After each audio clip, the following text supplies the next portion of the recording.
তারা হয়তো আমাদেরকে সাথে ব্যাংজাবি করবে, কারণ তিনি আমাকে এই জরিপের কথা কেন আনলেন সেখানে। কানাঘুষো চলছিল যে কোনো সময় সমঝোতা থেকে সরে গিয়ে স্বতন্ত্র নির্বাচন করতে পারে দলটি। অবশেষে জল্পনা সত্যি হলো। এবার 11 দলের নির্বাচনের সমঝোতা থেকে আনুষ্ঠানিকভাবে সরে দাঁড়িয়েছে ইসলামী আন্দোলন বাংলাদেশ। চরমোনাইকে নিয়ে 2 মিনিট বলে ভিডিওটা শেষ করি। চরমোনাই মানে জামাত ইসলামের মতো কোনো কনফিউশন নাই। এটা হচ্ছে লিখিত বদমাইশ একটা পার্টি, পরীক্ষিত। কেন বলছি জানেন? চরমোনাইয়ের সাথে যে কোনো একটি রাজনৈতিক দলের সর্বোচ্চ নেতা বা নীতি নির্ধারণী একটি টিমের সাথে মালয়েশিয়াতে একটি বৈঠক হওয়ার কথা ছিল। সেই বৈঠকটি শেষ পর্যন্ত হয় নাই। সেই বৈঠকে এই চরমোনাইয়ের সাথে রয়ের লোকজন থাকার কারণে তার সাথে যাদের মিটিংটা হওয়ার কথা ছিল সেই মিটিংটা হয় নাই। অতএব চরমোনাই পরীক্ষিত ভারতীয় দালাল এবং আওয়ামী লীগের দালাল হিসেবে বাংলাদেশে কাজ করে। আমি গত 2 দিন আগে একটা প্রোগ্রাম দিয়েছিলাম, ঠিক নির্বাচনের আগের দিন। চরমোনাই পীর সাহেবকে বরিশালের সিটি কর্পোরেশন নির্বাচনে নিয়ে আসা হয়েছিল মেয়র বানানোর আশ্বাস দিয়ে। আপনি আমার যে ভিডিওতে আমি বলেছি আমার সেই প্রেডিকশন সেটা ঠিক হয় নাই। কেন ঠিক হয় নাই? কারণ তারা সিদ্ধান্ত চেঞ্জ করেছে। আমি ঠিক নির্বাচনের আগের দিন সেটা দিয়েছি। এখন আপনার যদি মনে হয় যে না আমার শোনাটাই ভুল ছিল, তাহলে আপনার কাছে আমার একটা প্রশ্ন। মনে করেন ইসলামী আন্দোলন বাংলাদেশ একটি রাজনৈতিক দল। এই দল তো ক্ষমতার জন্যই রাজনীতি করে। সে ক্ষমতা করে তারপরে বাংলাদেশকে মানুষকে সব মনে করেন খুব ইমান আকেদা শিখিয়ে তারপরে চরমোনাই জাহাজে চড়ায় জান্নাতে নিয়ে যাবে। যাই করুক, ক্ষমতায় তো যাইতে হবে তাকে। সে ক্ষমতায় যাবে, নির্বাচন করবে। তো সে ক্ষমতায় যাওয়ার পরে চরমোনাই পীর সাহেবের হবে কে? প্রধানমন্ত্রী কে হবে? নিশ্চয়ই রেজাউল করিম হবে, ফয়জুল করিম হবে। রেজাউল করিম হয়তো প্রেসিডেন্ট হবে। আমি হাইপোথেটিক্যালি আপনাকে বুঝাচ্ছি আর কি, যে যদি এরকম হয় যে তারা ক্ষমতায় এসেছে, তো যে প্রধানমন্ত্রী হবে ফয়জুল করিমের অবস্থান তো রেজাউল করিমের চাইতেও মানে জনপ্রিয়তা, তারপর চাপাবাজিতে তিনি উপরে। তো ফয়জুল করিম প্রধানমন্ত্রী হবে, সে মেয়র নির্বাচন করলো কেন? কারণ তাকে বলা হয়েছিল যে আমরা মিডিয়ার কাভারেজটা একটু বেশি করে দেওয়াতে চাই, আপনি যদি অখ্যাত কোনো প্রার্থীকে যদি এখানে দেন সেই ক্ষেত্রে মিডিয়া অতটা কাভারেজ দেবে না। আপনাকে যদি দেওয়া হয় সেই কাভারেজটা অনেক ভালো হবে, অতএব আপনি এখানে প্রার্থী হন, আপনাকে মেয়র বানানো হবে। এই লোকটা চরমোনাই প্রস্রাব সামাল দিতে পারে না এবং তিনি নির্বাচনে অংশ নিয়েছেন। নির্বাচনে অংশ নিয়ে তারপরে মার খেয়েছেন।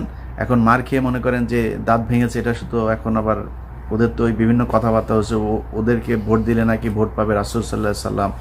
এখন দাঁত ভেঙেছে, সেটাকে আবার কয়েকদিন পরে হয়তো বা দিতে পারে যে এই দাঁত ভাঙার যেই মানে পুরস্কার সেটা উহুদের দাঁত ভাঙার সমান হয়ে যেতে পারে, এরকম অনেক ব্যাখ্যা টাকা দিতে পারে। যাই হোক, এই ইসলাম ধর্ম নিয়ে ভণ্ডামির যত কিছু আছে সেটাই চরমোনাই পীর সাহেব করে থাকে।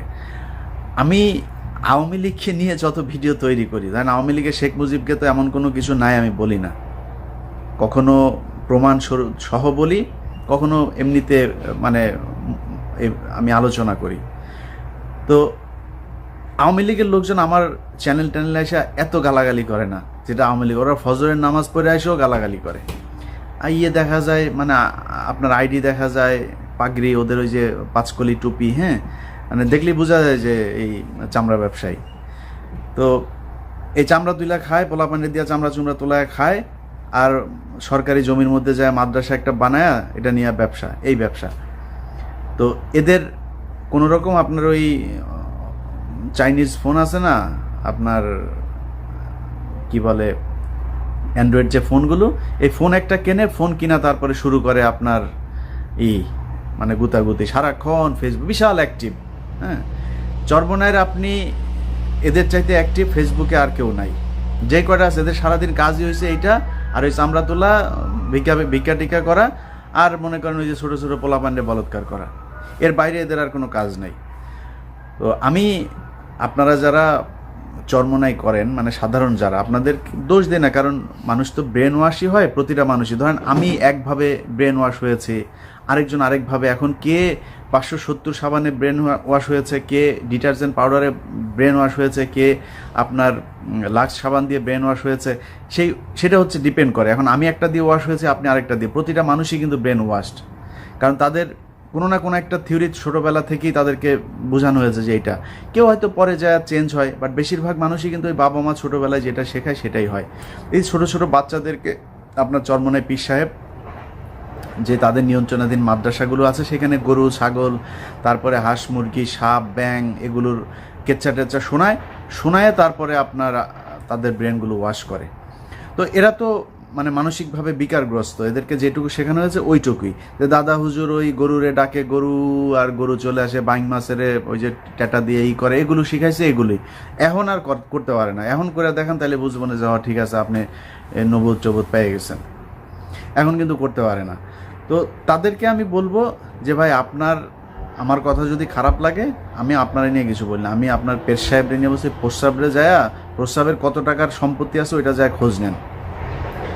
ইসলাম পৃথিবীতে এমনিতে আসে নাই, তারে যায় খোঁজ নেন যে কত টাকার সম্পত্তি তার আছে, ওইখান থেকে যায় বলেন আপনারা একটু হেল্প করতে, দেখেন করে কিনা।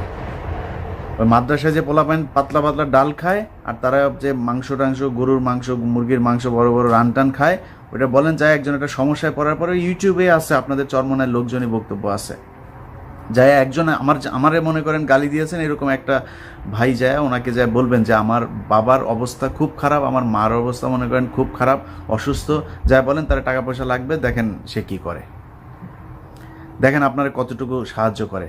ওই সময় বুঝবেন যে দান খয়রাতের ওয়াজ করে এই যে আপনাদের কাছ থেকে টাকা পয়সা আদায় করে না, দান খয়রাত তিনি কতটুকু করে ওইটা তখন বুঝতে পারবেন।